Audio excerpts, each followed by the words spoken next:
Hey guys, this is Jay Calder with Jay Unboxing here with a fight preview for Jose Ramirez versus Richard Commey. And before we get into my initial thoughts here, let me know what you guys think of this one down in the comments section below. Your picks, your bets, all of your kind of initial thoughts, of course, all that good stuff. Love to hear it all.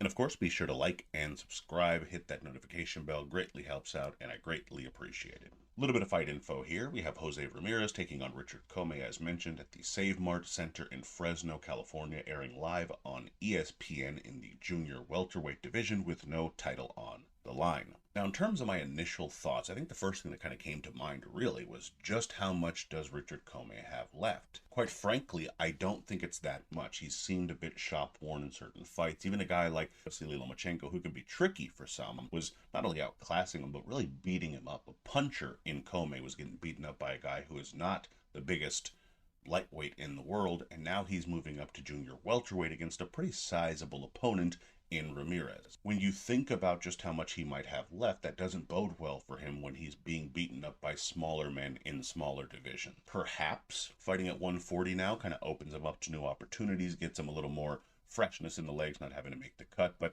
I haven't necessarily seen that, and so that certainly was a concern. The other thought that I had, of course, was has Ramirez peaked at least at 140 pounds? Maybe he's drained himself, but he hasn't looked spectacular in his last few fights as the competition has gotten better for him. And again, it's not as though Commey's in the best form of his life, but he is still a puncher, and someone like Ramirez who hasn't looked great, hasn't looked unbeatable in his last, say, 3 or 4 fights against someone who can bang. If Ramirez is trying to overcommit or prove too much or comes in a bit too cocky or whatever it might be, he could certainly be caught, and it was certainly a thought that I had on my mind for this contest. And finally, I think it's probably just kind of what fight will this be? What will it look like? You know, what's it going to be shaped like based upon the fighters involved, the form in which they find themselves, and kind of what they need to prove at this point in their careers. It's always interesting to me to kind of figure that out when you look at it because, again, they're both at this sort of crossroads point where Ramirez needs to prove that he's still elite at junior welterweight. Commey needs to prove that he has anything left regardless of the weight class. So they both have something to prove, but have shown in recent outings that they might not be in the best possible position to prove it. So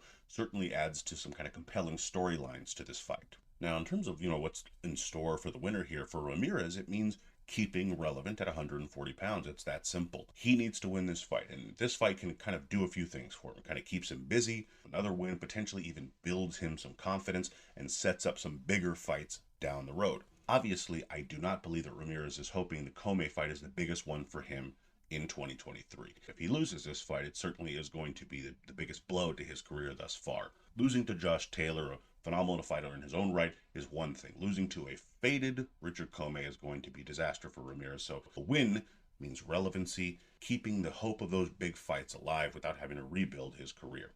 Winning for Commey, it reignites his career. At this point, he's being brought in solely as the opponent. That's just what it is. We can try to paint this any different color we'd like, but that is what it is. A loss here means he might not even be that for that much longer. So he really does need to preserve his career in this case by winning. He can do that, of course. There's the Ramirez rematch. There's other title shots at 140 pounds. Guys looking to pick off the guy that picked off Ramirez. He has potential there in his career. The loss, of course, does not do that. It kind of keeps both of them in line in a very crowded 140 pounds. Again, it might not advance their standings at 140, but at least doesn't get them to drop down the rankings. And the division is getting very stacked with some absolute monsters. The last thing you want to do is have to rebuild all the way from the bottom, taking on that murderer's row on the way up. Certainly not looking to do that. And for the loser, if it's Ramirez, it's a real problem. As mentioned, I kind of alluded to it there because these two components go really hand in hand for Ramirez. He needs to win to keep things alive. A loss really starts to kill things. Commey has looked bad. A loss to him is not a good look. You need to be able to take out guys like these. These are the sort of people that Ramirez, if he is a threat at junior welterweight, has to be handling pretty succinctly. If there's any doubt, if there's any worry, any wobble in his step, so to speak, it just doesn't look good for him. For Commey, I think a loss means the end of the line just about. It's tough to say that. You don't want to write somebody off, but he, again, just hasn't looked great. He's been fading. This would ultimately fade him. Complete. Over. At the top, you just do not have a lot of faith in Commey to come back if he's being taken out by a guy in Ramirez who, with all due respect to Ramirez as well, hasn't looked phenomenal as of late either. So he certainly cannot cap off the career with the loss here, because that is what it would be doing. And of course, as mentioned, it would mean back of a long line at 140 pounds. You know, you have the Prograis, the Taylors, the Lopez, the Matias, even the Ponce, who, you know, got blown out by Matias to some degree, but is still a decent fighter. You're not looking to try and navigate those waters. You both have names. You want to keep them intact, and win, so that this way you at least have a shot at getting those bigger fights.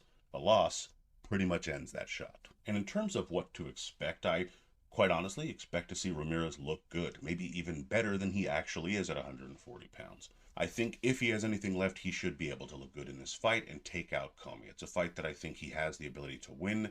Even though he hasn't looked great in his most recent contest, it's one that I think can help rebuild some confidence in himself and kind of restore an image of him as being an elite fighter at 140 pounds. Because if he does what he should do at this point in his career, he should be able to take out Commey. I also think we'll see some decent action in this one for as long as it lasts. I do think that Commey will come to fight. He's not going to lay down, of course, so certainly could be an interesting fight while it lasts. But if it does turn into a firefight, the bigger guy in Ramirez, who has a solid chin and some decent pop, should be able to get the job done. I also think we should probably expect a call out after this fight from Ramirez to someone. But who? Is it going to be Prograis? Is it the Taylor rematch? Lopez, if he's the winner of the Taylor fight that's coming up? Matias, who knows? Not likely, but who knows? Would be interesting to see who he does try to call out at this point, because it's one of those names. It has to be. Those are the guys that are kind of in charge at the weight. So do expect to call out. Who will he be calling out is the question. My bet is on the Taylor-Lopez winner, but who knows? We'll have to wait and see on that one. But let me know what you guys think. What are your views on this one, of course? Who do you think Ramirez will call out if he does win? Do you think he wins? Love to hear all that down in the comments. Please be sure to like, comment, share, subscribe, and follow me on Twitter at jcalderon_JOB. You can email me at junboxing@gmail.com. I'd love to hear from you there. Also, be sure to check out the prediction for Jose Ramirez versus Richard Commey, which will have a link in the description box you can check out as well. And be sure to take a look at junboxing.com for news, rankings, schedule, results, betting odds, all that good stuff. And as always, until next time.